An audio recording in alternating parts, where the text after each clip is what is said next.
Good evening, ladies and gentlemen. Welcome back to the No Name Cinema Society, the film review show that digs just a little bit deeper. It is Monday, December 16th, 2019, and this is the Sound Off, the 42nd time we've done this freeform segment.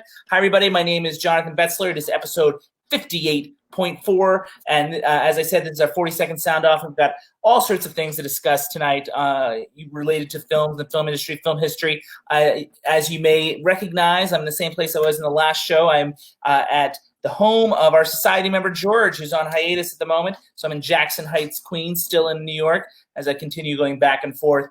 And with me on tonight's show, the Sound Off, is one of my partners from the 1988 review, also former star of Gilmore Girls, Devon Michaels is here. Hello.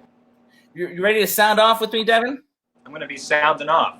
You are, actually. And also, he's temporarily back on the show while George is less available. Ladies and gentlemen, he did a show with us last week, and now he's back for his first sound off since episode 49.4, which is a while ago. Ryan Turner's back, ladies and gentlemen. Hello. Ryan, do you remember that sound off from episode 49.4? Like it was yesterday. We counted down the top 5 angry youth films in that particular sound off. So that was a while ago. Seems like it anyway. A little over a year, but Ryan's back and we're excited to have him. Brings back our energy. And hopefully I have enough energy to get through the schedule of what has been our 58th series of episodes. It started on Thursday, December 5th, with a review of the current feature Queen and Slim. Continued on Monday, December 9th, with our indie spotlight, More Than a Game. This past Thursday, December 12th, was our classic movie discussion of the 1973 film Bang the Drum Slowly, and Devon was on that review. And tonight, of course, is our Sound Off, and there you see just some of the things that we've got coming up on the Sound Off this evening. Now, guys, neither of you ever really drink in the show. Is anybody going to have a beer or wine with me during tonight's Sound Off? I am actually joining you tonight. Oh, my God. Pretty straightforward standby, Lagunitas. Very nice. I've got Elysian Space Dust, which Elysian based on, it's an LA beer. It was Elysian Park out there. So I'm connecting with you LA guys. Ryan, I don't suppose you're going to make it a triumvirate. I have an Arnold Palmer. All right. It's better than water. it's something, a little flavor. All right. Well, cheers to you guys. Thanks for coming back. Cheers. And sounding off with me. All right. So the first thing we usually do on a sound off is pretty much everybody's least favorite segment except me and you, the fans. Devon, what's it time for? It's probably time for a diatribe. Nope. It's time for this day in history. And on this day in 1944, 75 years ago today, the Nazis launched a counteroffensive against the Allies in Belgium, beginning the famed Battle of the Bulge. On this day, December 16th, 50 years ago, 1969, the film version of Hello, Dolly is released. Directed by Gene Kelly, the film famously cast the quite young Barbra Streisand in the role originated on Broadway by Carol Channing. On this day in 1973, on December 16th, the Buffalo Bills played the New York Jets in Shea Stadium, and that was a notable game because in that game, O.J. Simpson rushed for 200 yards to become the first running back to pass 2,000 yards in a season, totaling 2,003 for that year. Eric Dickerson broke that record in 1984 with 2,105 yards, a record that still stands. Since then, 5 other players have passed the 2,000-yard mark in a season, most recently Adrian Peterson in 2012. And birthdays today, Arthur C. Clarke would have been 102 today on December the 16th, the author and co-screenwriter of 2001: A Space Odyssey. We talked about 2001 a little bit when I did my top 5 Kubrick films back in episode 44.4. Incidentally, it was a big day for birthdays because not only Arthur C. Clarke, but also Beethoven and Jane Austen were born on this day, December 16th. Guys, anything that day in history, today in history that I talked about? We talked about the Bills. We talked about Arthur C. Clarke. We talked about Hello, Dolly. Anything on this day in history? It's 2 days after my sister's birthday. Okay. Well, happy birthday to which sister? Tammy, you know Tammy, that's the one I know. All right. Ryan, anything interesting to say? It's okay if the answer is no.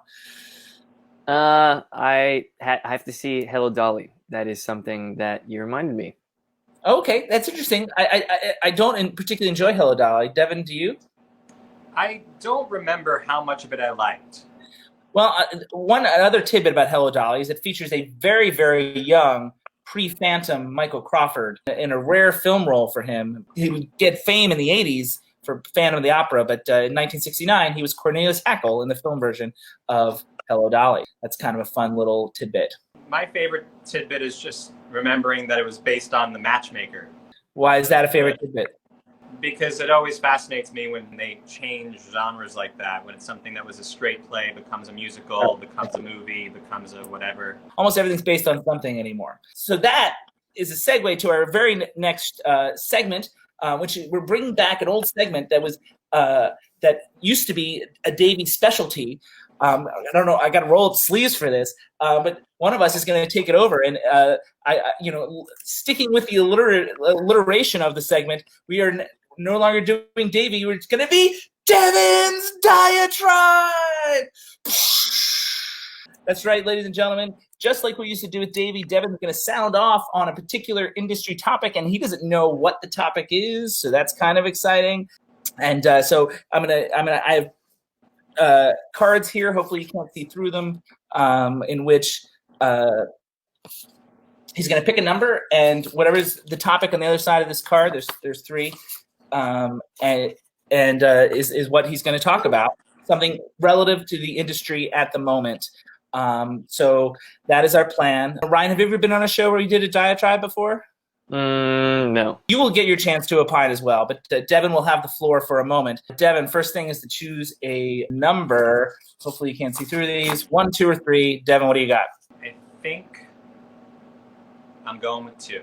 2. Ryan's definitely going to have a few things to say about this one. All right, here we go. Number 2. And I don't want to do a review of the film Joker. This is not about that.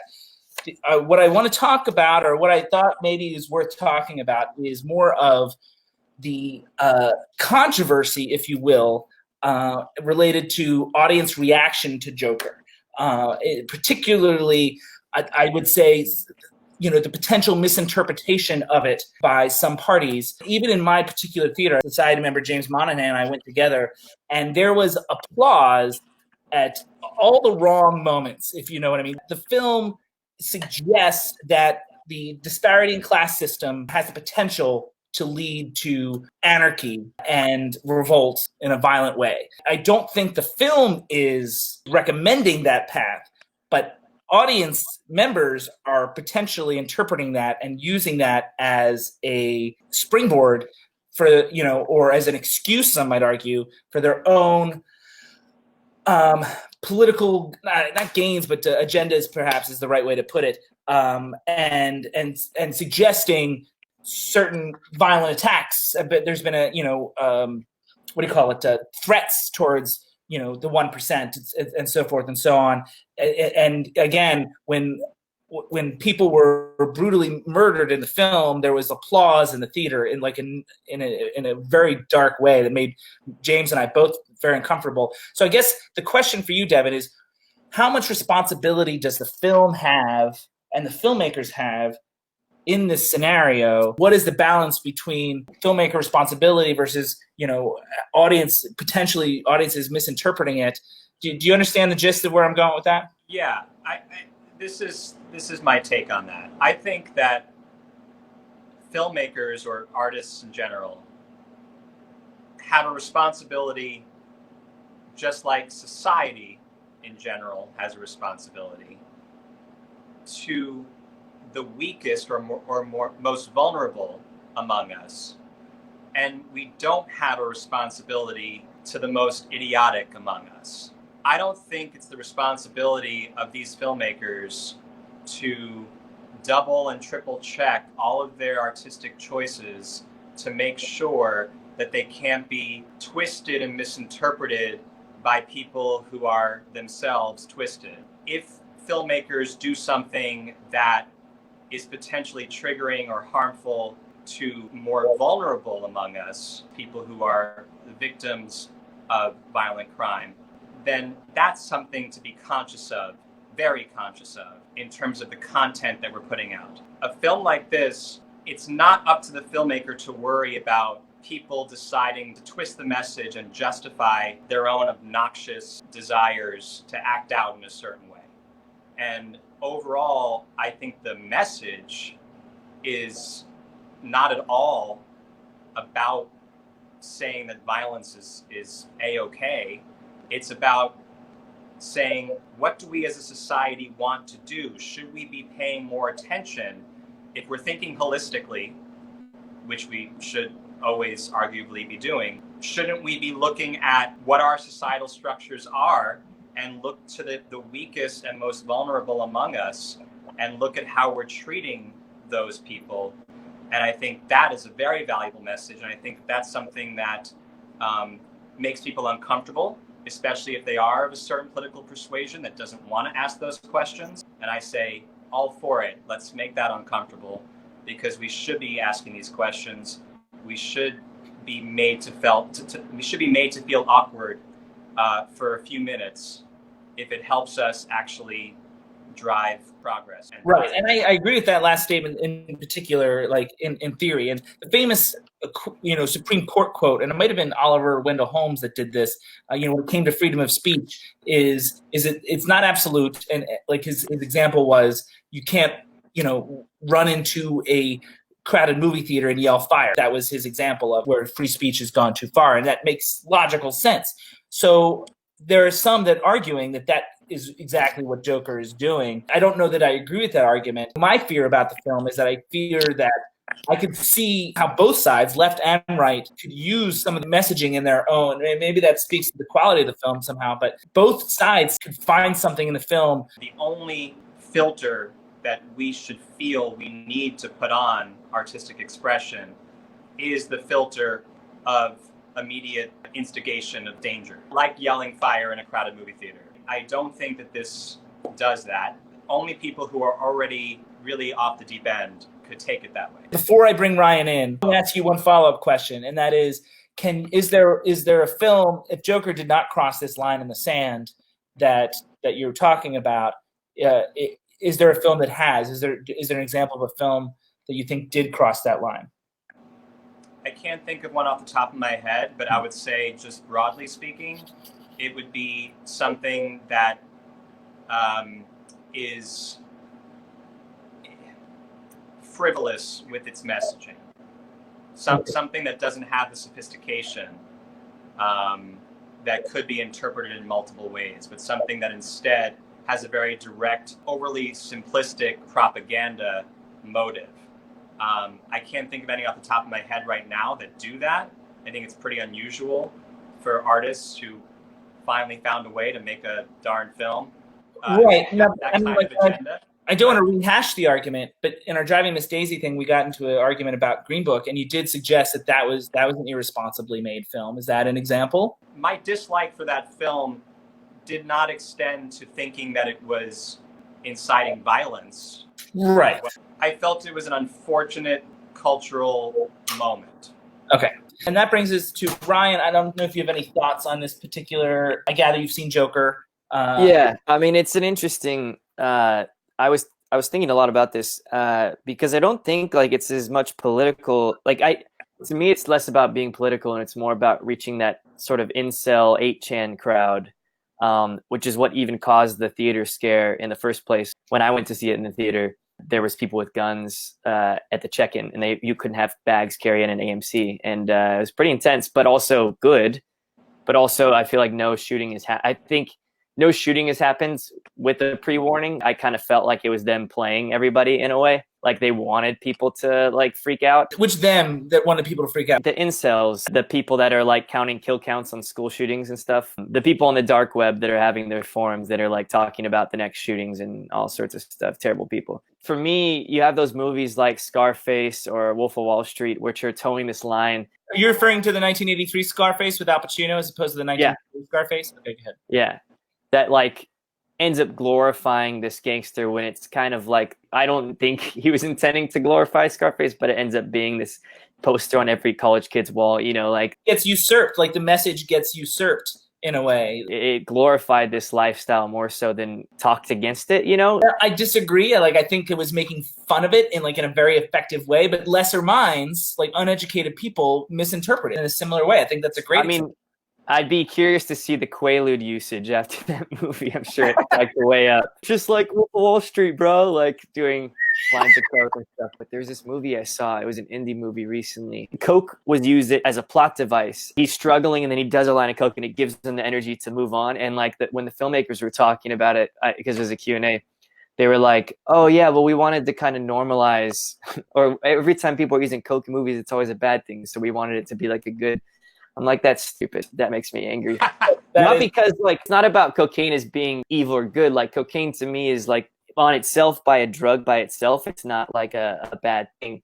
But to me, in the context of what it funds, like what your money is going towards, if you're using cocaine, like you're literally just a GoFundMe for sex slavery, basically. Like that's you might as well just donate to the worst people ever. Going back to that with Joker, it's always going to be towing this fine line between. I mean, obviously, it has the class struggle as a big part of it. I think Gotham is a fictional city, and it's kind of like the epitome of industrialization gone wrong. Like it's just this city where it's supposed to be the worst city ever with rats and crime and everything, which is what breeds Batman. I agree with all that. The concern is how other people are interpreting that. The people that don't have the awareness to, or blurring the lines between fact and fiction. You know what I mean? Like, right. I guess the audience I'm concerned about isn't necessarily like Occupy Wall Street crowd. Like, I don't think they're going to all of a sudden do anything crazy. But I think that to me, I'm worried about what it does for people that take guns in public places and shoot people. Like that, especially on the talk show. The film also suggests that elimination of the upper class is somehow lionized, and I think the film is not suggesting that is truth, but like it's creating a world where that was celebrated, by the people, the Gotham City residents celebrated that sort of behavior in a comfortable way. And then when in my screening, when the audience applauded, I was like, whoa, you're this whole audience, and it was in Times Square. You're missing the point. Like, I didn't mean to imply at all that it's all about the class struggle aspect. Like, I think that's a big part of it. When you bring up certain other psychological and cultural phenomena, such as, what you were just saying, Ryan, about incels, and it's not just saying the most vulnerable among us in terms of people who are poor. It's also, let's look at sexuality. Let's look at how things have evolved over the last few decades and how that has left certain portions of the population with less privilege than they grew up thinking that they deserved. And I think that's what fuels a lot of the rage in that community, for sure, lack of a better word absolutely. To call it. But that rage led to the electing of the wrong person itself. Well, but I guess the question for me is, does this make people that are going to shoot up schools or shoot up public places, does this make them more likely to shoot up public places? And I think obviously the media is a big factor in why those people do it, the glorification of themselves. Like if the news never reported on it, they would never do it. Like in my opinion, they would. There'd be occasional. Entering college, my interview for NYU involved a discussion similar to this about industry topics. One of the questions was put forward. There was a film at the time that was just released in theaters called The Program. And there's a scene it's a football movie essentially. And there's a scene in the program in which a couple of kids go on a dare, go out and lie in the middle of the road. There's 2 or 3 incidences where kids saw the movie. It was number 1 at the box office for just one weekend. Some kid laid in the middle of the road and got run over by a car and died. There was a lot of attack on the filmmakers itself for including this scene. I never saw the film itself, but I still felt frustrated that an artist would be responsible or be asked to be responsible for how impressionable and how, I mean, I was the same age as the kids that did this at the time, and they were like, I wouldn't have done it. You know what I mean? Like, so like there's at what point is it unfair to blame a filmmaker for that sort of thing? You know what I mean, Devon? Yeah, I think most of the time it's unfair to blame a filmmaker for that type of thing. I would say 99.9% of the time. Yeah, I don't know if the comparison is exactly apt. I mean, the Joker situation is a lot more layered, but it did make me think of that. Yeah, he's not creating mass shooting and he's not creating class struggles. So I don't think that like there's anything, I guess, and it's so within the zeitgeist. I mean, the thing about the movie, it's a complex movie. Like I don't think it's all doing good. And I don't think it's all doing bad. Like that, the interesting thing that it is doing is creating a discourse and a discussion about these topics that generally are pretty taboo. So to me, I would say is in general, it's kind of working to do what he was intending, because it is creating so much discussion between all of these things. Like us, but like obviously, if like you know, if tomorrow someone in a Joker mask goes and shoots up a place, like I don't think that this movie's necessarily responsible for that. I think that it would. Dark Knight Rises wasn't responsible for the. I forgot the name of the town in Colorado. Aurora? Was it Aurora? Well, in Dark Knight, there was a guy that actually went in a theater and shot people. I still don't hold the film responsible for. Yeah, that was a whole unique. That was just going into a theater with a gun. Yeah, I don't even think that was related to the movie. He wasn't dressed up as anything. He just I know he was. He was the Joker, even though the Joker was. He was. Well, he dyed his hair orange and he pointed it. Well, the hair is supposed to be green. Fair enough. The intention was Joker-like, but anyway. So Devon, that's your first diatribe. How about that? That was Devon's diatribe, ladies and gentlemen. But hopefully this next segment does not incite any violence. It is what we call the Obscure Movie Vault, in which we dig back in one of the years that we've studied, and index cards are going to be involved again. So far in the show, we've studied 1990, then we studied 1966, then we studied 1942, and last year, Devon and I, and along with Alex, studied 1988. You know, basically what happens is there's a lot of leftover films that don't get discussed. Usually they come in late from Netflix. They weren't available when we needed them, and then they come in, and usually they're lesser known films that didn't have any Oscar nominations or anything. And then I wind up watching them and feel the need to report back to you guys on some of these obscure movies. So I only had because it's been a long time since we've done this, Devon. I have a ton of these. I think I've got 15 different movies that I've watched from some of these years, but I only had 6 index cards left. So I've got 6 index cards here that I'm going to let Ryan choose the number, because whatever the film is what I'm going to review. And I can tell you guys now that I've got one film from 1990, one film from 1966, 2 from 1942, and 2 from 1988 on these index cards here. So Ryan, I don't know. Do I need to hold them all out to prove that I have 6? I don't know if that needs to happen. You will do. Number 1. It's going to be middle finger or something.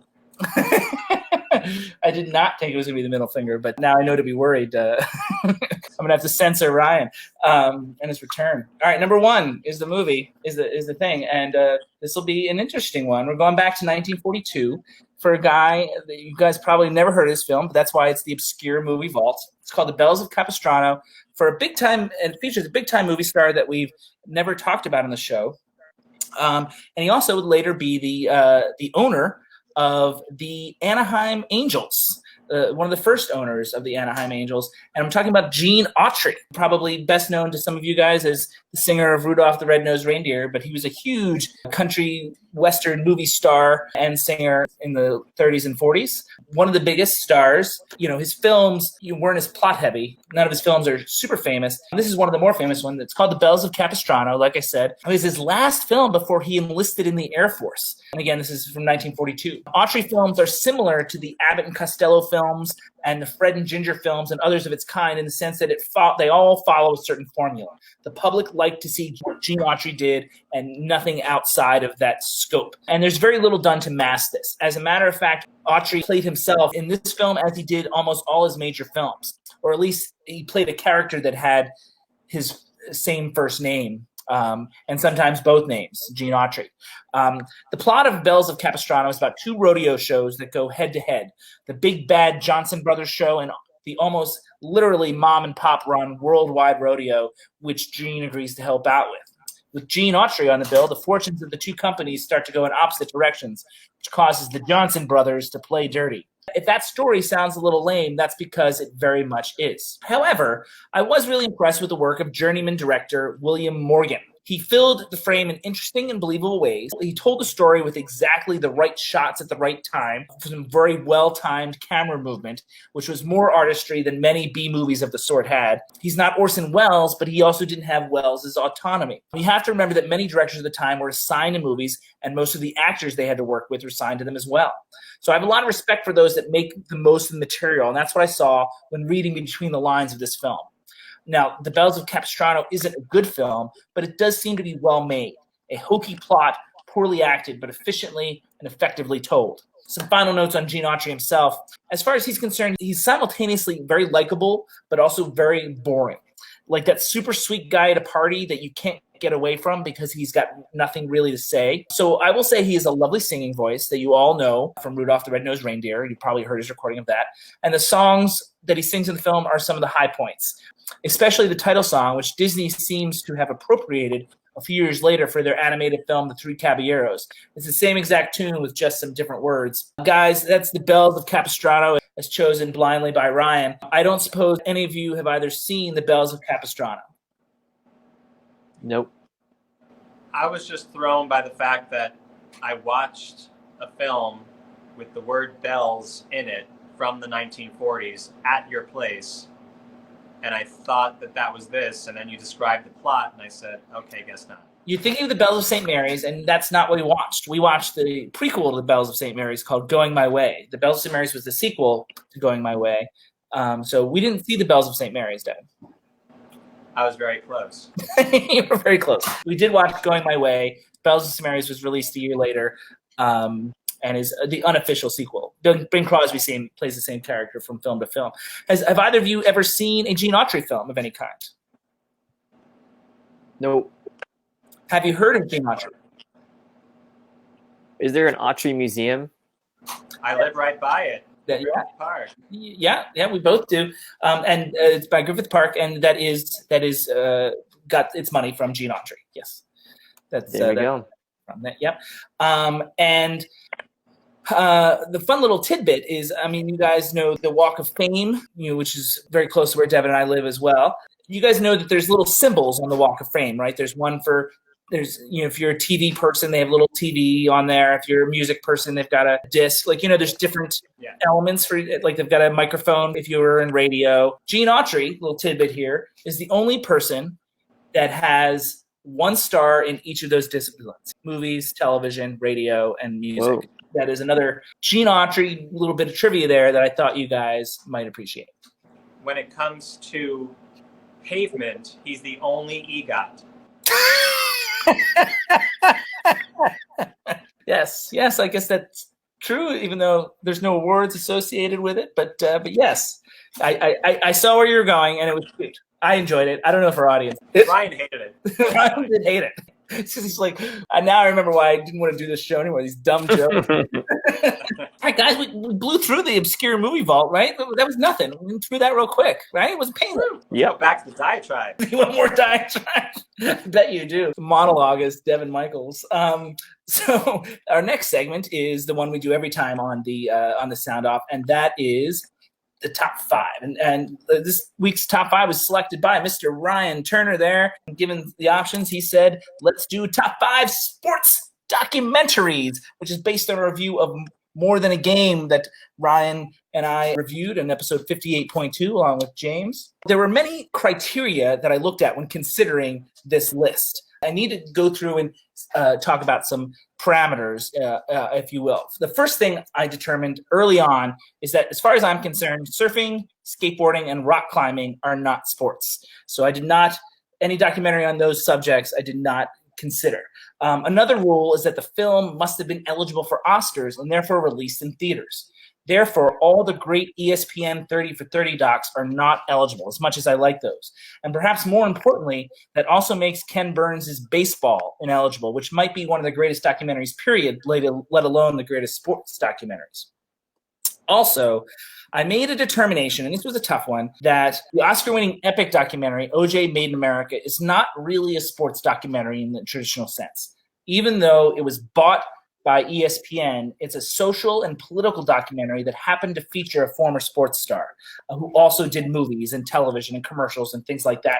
As far as I was concerned, sports did not play as much into it, and so I did not include that when factoring into my list. And one final disclaimer, if that's okay, is whenever we review documentaries on the show, and I believe I said it the other night as well, I often remark on how the evaluation of documentaries is less about the content than it is about form and style. The story of a documentary probably already has merit. Otherwise, why make a documentary about it? What separates a documentary is how you tell the story. And that's what I really took into consideration when building my list of top 5 sports documentaries. All right. Those are my disclaimers. Guys, any questions or concerns? Yeah, I'm not sure about the not using ESPN 30 for 30. Those are great. They are great, and they'd probably dominate the list. I mean, there'd be a lot of them on that list. I love them all, but I mean, like, they're not theatrical documentaries. Some of them, they vary in length. Some are like only 45 minutes. Some are an hour. I mean, like, there's a number of those that are great, and I can do a separate top 5 of those. I think they've set a new bar for sports documentaries. I think those 30 for 30s. The Oscars wouldn't consider them, so I didn't feel like I should if I'm considering like movies. They're more like television documentaries. I'm just not sure about rock climbing not being included. Why? How is one of those dramatic human moments of athletic excellence needing to be at a certain level in order to succeed? Why does that not include a moment when life is on the line? I don't think any of my sports documentaries have life on the line. Right. So why shouldn't it? Because it's not like, look, when the IOC recognizes it as a sport, I'll recognize it as a sport. But it's not competitive, and it's not. I don't consider it as a sport. It's an activity. It's like a challenge. Free Solo is a good film, but I don't consider it a sports documentary in the sense of these other documentaries. It's not about a sports team or sports event, or I don't consider it a sport. If you think about the definition of what sport is for in terms of driving human achievement and having athleticism be one of the things that binds us, in terms of finding psychological ways to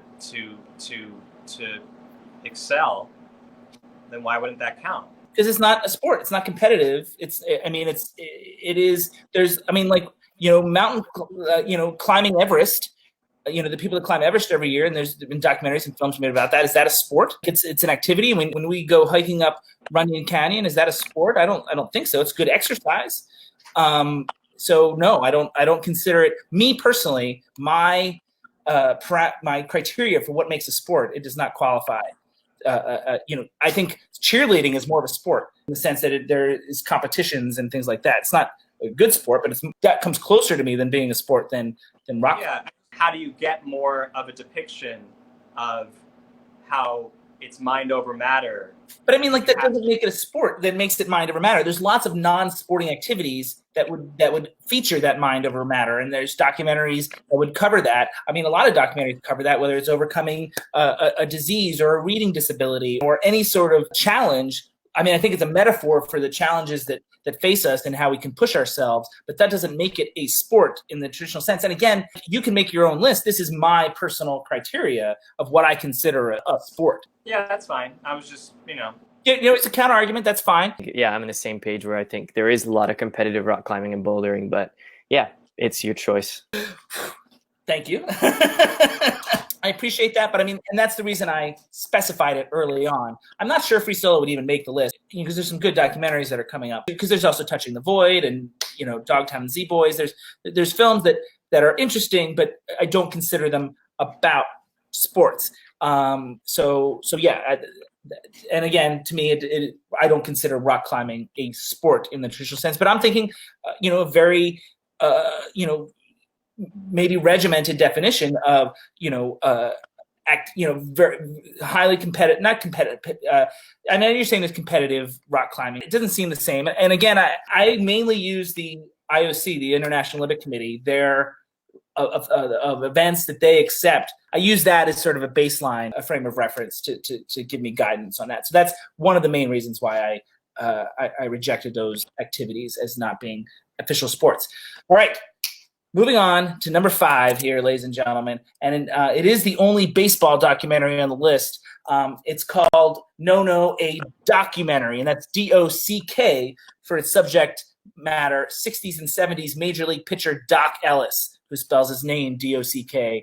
Most of his career was played with the Pittsburgh Pirates, and the most famous story about Doc is that he once pitched a no-hitter while high on LSD, albeit a no-hitter with 9 walks. But the documentary isn't just about that. It details Doc's other major accomplishments. He was the National League representative in the first ever and only All-Star game to start 2 black pitchers, and that happened in 1971. And he was also one of the most outspoken and colorful players of the era, frequently pulling stunts like wearing curlers in his hair, often speaking out on civil rights. As interesting and in some cases fun as these anecdotes can be, before you know it, the film becomes a serious parable about addiction and how the daily grinds and demands of professional sports leave those athletes vulnerable to such addiction. For players of Doc's era, it wasn't steroids so much as it was greenies or amphetamines, and everyone was taking them. And for many like Doc, they would be a gateway drug. One film that I'll reveal now that is also missing from this top 5 will be Icarus. Though I admit that's a good documentary, this film, No No, touches similar territory in a more personal way. And in that sense,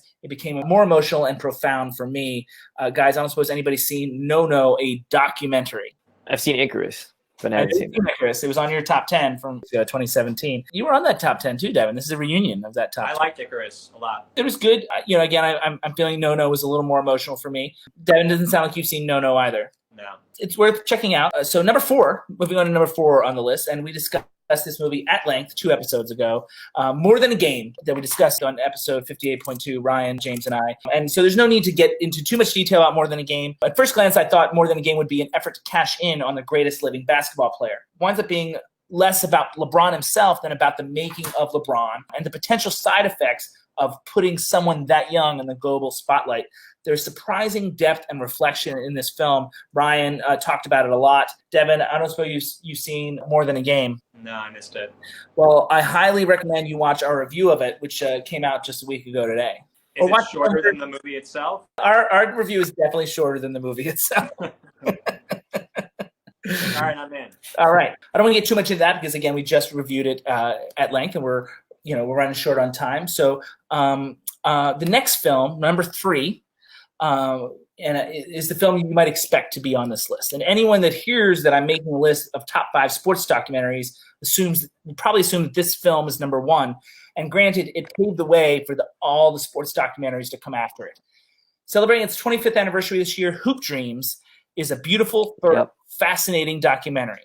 But the reason it's not higher on the list is, quite frankly, in my estimation, we've improved the format in the last 25 years. Quibbles with Hoop Dreams would be it's probably a little too long and indulgent, and Steve James's voiceover felt like an out-of-touch Band-Aid that interfered with the momentum of the plot. Still, the access that the filmmakers got to these kids is extraordinary, and the way that they got the subjects to trust them allows for some truly magical cinematic moments.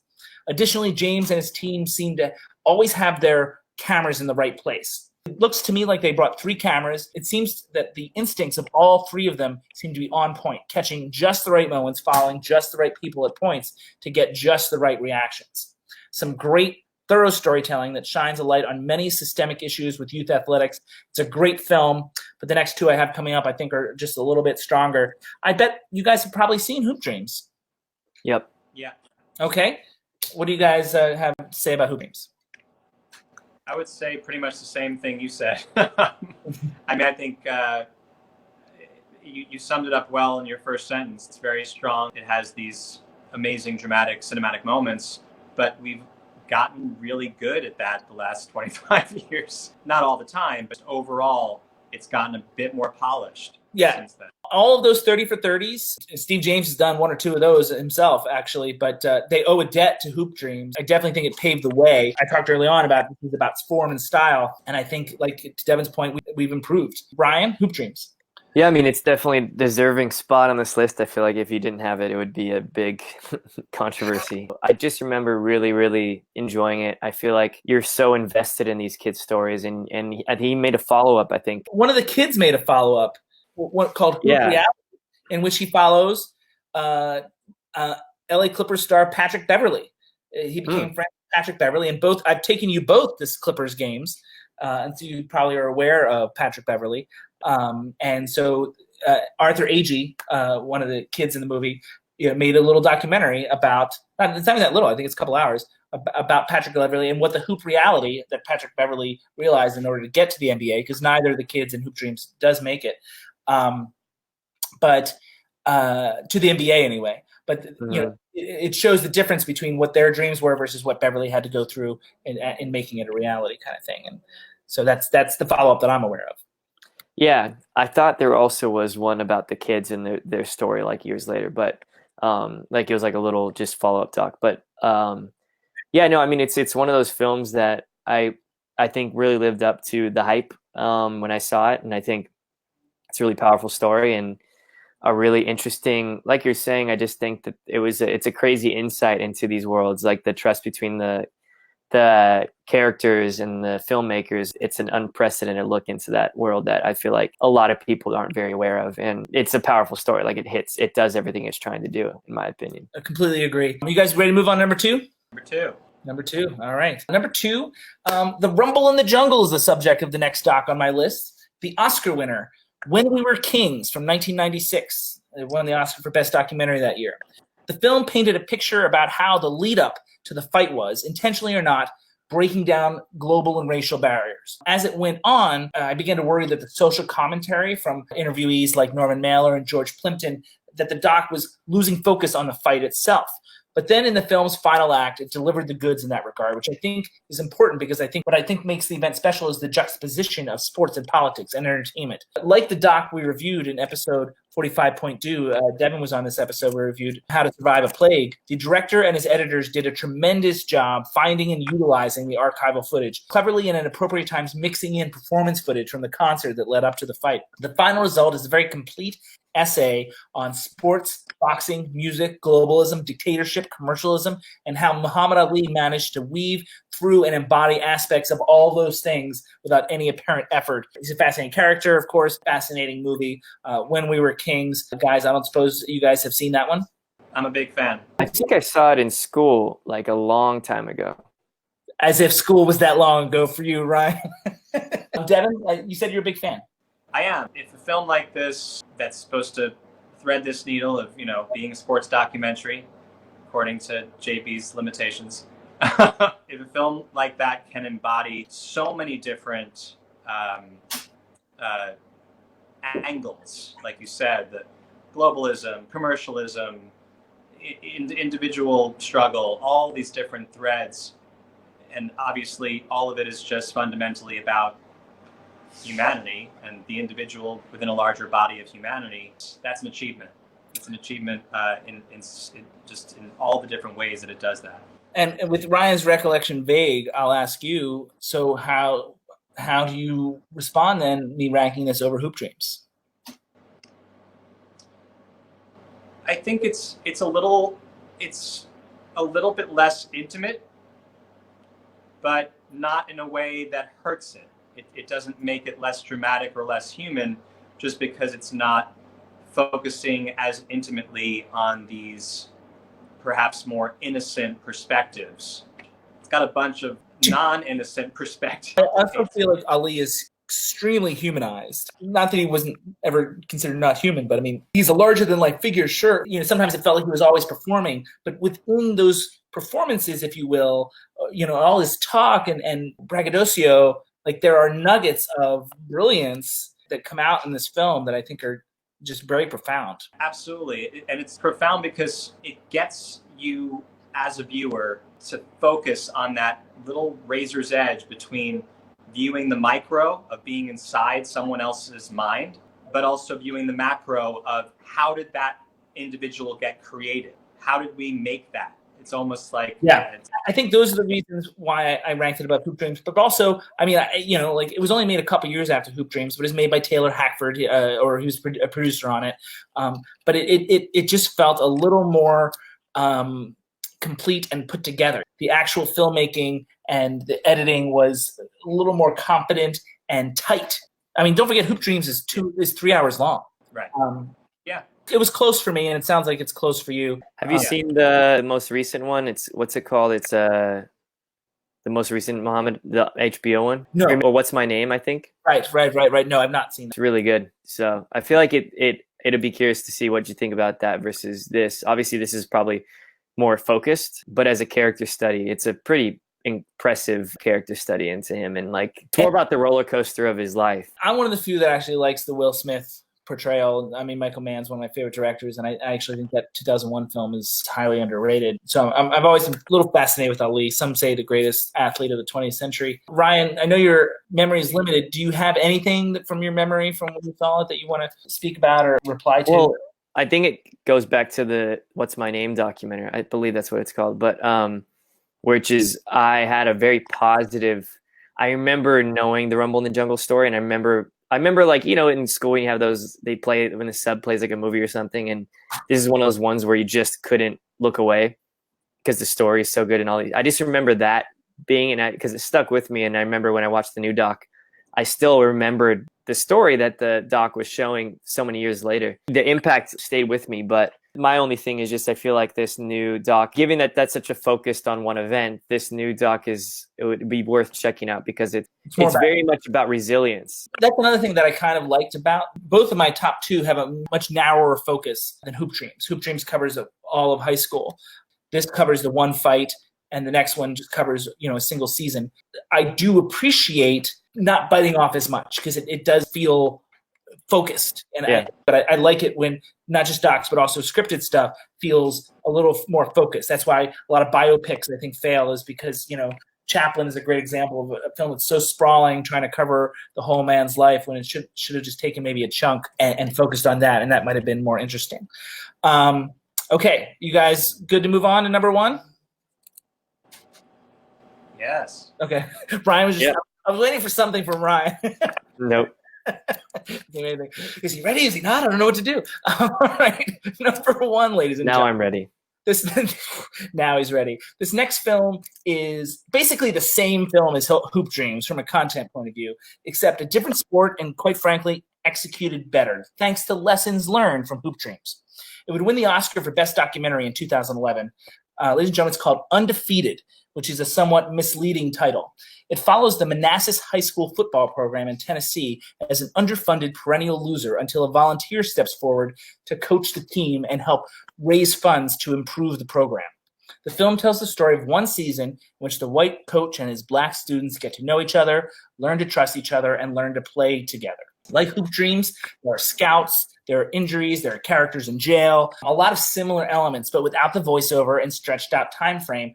Undefeated packs a much more emotional punch for me. There are many things that this film made me think about. The white savior complex, for example. Now, here's a guy who donates a significant amount of time, not just for the kids, but for him too. I think he enjoys the coaching. And the bottom line is those impoverished kids, regardless of their race, need a leader like him, which is not to say they couldn't get that from the black community. But for me, he gave them opportunities and confidence and hope that they didn't otherwise have. Now, does the fact that he's white mean he should be criticized for that? So that, you know, that was one thing I was thinking about. And furthermore, I was thinking about how football is an embattled sport. There are members on this panel who have likened it to gladiator fighting and suggested that it should be formally banned as a sport. But I don't know how one can think that after watching a film like this. The film details how the sport gave these kids something to love, something to work for, something to aspire toward. It taught them brotherhood and teamwork and discipline that they weren't getting anywhere else. For me, this film is a reminder of the potential of football. And this film suggests so many things about our society, but also gives hope. Most importantly, its approach and style makes you love these characters, similar to Hoop Dreams in that sense, and you love all of them. You are with them through all the ups and downs, every step of the way, and every moment hits you as if it's happening to you. And to me, that's what the greatest documentaries do. It's what the great stories do. It puts you there and makes you feel a part of the process. That is why this is number one on my list of top 5 sports documentaries. Undefeated. You guys have seen Undefeated? I haven't. Have you guys heard of Undefeated? Didn't win the Oscar? Yeah, I haven't heard of it. The comparisons to Hoop Dreams are plentiful. Like it is definitely has the blueprint. It just takes it up a notch for me. And I think, you know, the time period of growth, 20 years in between the two films, has a lot to do with that. But and Devon, it sounds like you haven't even heard of it. No, I mean, maybe like Ryan was saying, a faint recollection of someone throwing the title out there at one point. Now I know Devon is not gonna go watch it, but Ryan, you may.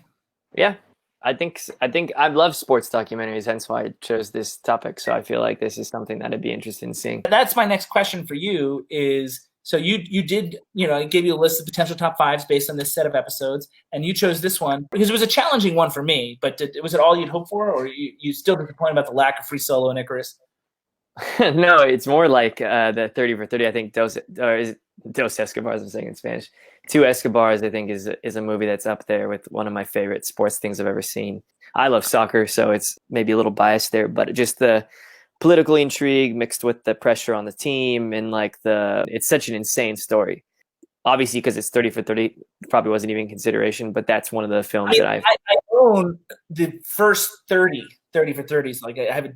It's one of the first ones, right? Yeah, no, I've seen it. It's great, but there's a ton of those that are great. There's one that's called The Guru of Go, about ultimately it becomes about the guy who died on the court in 1990. There was the one about Len Bias. There's the one about the Four Falls of Buffalo, about the year the Buffalo Bills went to 4 straight Super Bowls and lost them all. There's some. Oh, the best one might have been about the Duke lacrosse team. That was amazing. Reggie Miller Winning Time that has Spike Lee involved. There's some great work in that 30 for 30 that is revolutionary genre. But again, on this show, we try to deal in movies and not television. And so therefore I try to make that distinction in keeping with the scope of this show, if that makes sense. And it would be weird if I started talking about television documentaries, because also there, a lot of those documentaries are 60 minutes long. You know what I mean? Whereas these are full feature length, if you will. Does that make sense? Right. Yeah, and then the other one would be Hillsborough, just another good one. I don't know that one. But it's about the massacre in Liverpool that happens basically when stands collapsed on. Yeah. There was another one about the Munich massacre during the Olympics, but again, that didn't feel like a sports documentary. It just felt like a political documentary or historical documentary that just happened to take place around a sporting event. You know what I mean? I didn't the new Richard Jewell movie, Clint Eastwood's new Richard Jewell movie that just came out. I don't consider that a sports movie just because it took place in and around the Olympics. You know what I mean? Right. What about Senna? I don't remind me what Senna is. Oh, it's about the Formula racer. I don't know if you qualified that as a sport, but I do qualify as a sport. I've not seen one. I will claim it's really, really, really good. It's ranked as I think it's a Netflix, but that's one of the other ones. It's just this fascinating tale of Senna, who's this Brazilian racer, and it's really, really, really good story. Okay. And I'm surprised. Yeah, I'm surprised that, because that's usually on one of the top lists. I watched a bunch of new ones for this one. But some of which I made the list that I was seeing for the first time, and there's others. One I was really interested in was called Freedom's Fury, and do you know that one about the Hungarian water polo team? It was an interesting story, just really shoddily made. I actually think it was a poorly made documentary. It's a great story, though. Devon, aside from Free Solo, and we don't have a lot of time, do you have things that you were thinking of that would be on this list that I didn't include? It's hard for me to, find those just off the top of my head. But in fairness, you did know I was doing a top 5 sports documentary. No, but I mean, it's not. It wasn't something that I didn't go and watch a bunch. No, of course not. Of course not. I mean, I would just, I guess my thought was you heard I was doing this top 5, and usually when I do a top 5, a couple films springs to mind for everybody, and I wasn't sure if there were some ones that did spring to mind for you that I missed. Yeah, no, I mean, mostly what you guys already covered in terms of the ones that are more TV based. Mm-hmm. All right, guys, do you have some closing thoughts or anything? We're running near overtime here, but I wanted to see if anything. We're wrapping up our 58th series of episodes. We'll hopefully get in one more for our finale episodes. Anything you guys want to say, either the audience or in general, or rehash anything we talked about tonight? No closing thoughts? No, I think that it's sports documentaries. I think because the reason I think they're so interesting is because the genre of sports films there's so many tropes that you fall into, because if you're making a sports film, it's generally because it has an uplifting story. The cool thing about docs, which I think the best docs, if you made them as a scripted film, they would just be unbelievable, or they would just be there's no way. Like Three Identical Strangers or Icarus is an example of one that you're just like, no, dude, like, stop it. This is too many things. Oh, and the Olympics. Yeah. Like, okay. That's why I think this is a genre that is almost, it's surpassed the genre of sports films in general, because there's only so many times you can see a last minute touchdown, like a big home run grand slam, or like the goal that wins it all. Like, it's more about the story itself and the characters behind it. And so if you're able to get good footage to tell that story, then I think that's documentary is probably the way to go with sports in terms of a genre. No sports film can hold a candle to like a really good sports doc. Aside from the handful of great ones, and we've been watching more and more. This is a very sports heavy segment because Devon and I reviewed a baseball movie on the Last Classic this past Thursday. So there are some exceptions, I think, that are some great sports movies, but I don't disagree with you in general, especially in terms of the way things are trending. Devon, anything on that, or any closing thoughts of your own? No, I mean, I agree. I agree with what Ryan was saying. It's just about, yeah, it's all about humanity and stories that are uplifting. It's not about those simple moments of a goal that was remarkable here or a touchdown there. It's about the human story, and that's what really drives most of why we watch sports, let alone movies about sports, whether they be fictional or non-fictional.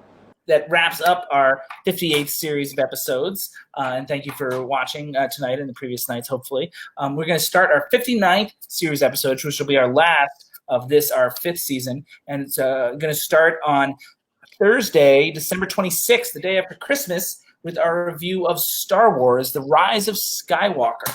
We've done all the previous Star Wars movies, so we're very excited to do this one as well. And that will kick off our 59th series of episodes, which will be our final one for this, our 5th season, and then on to the finale episodes.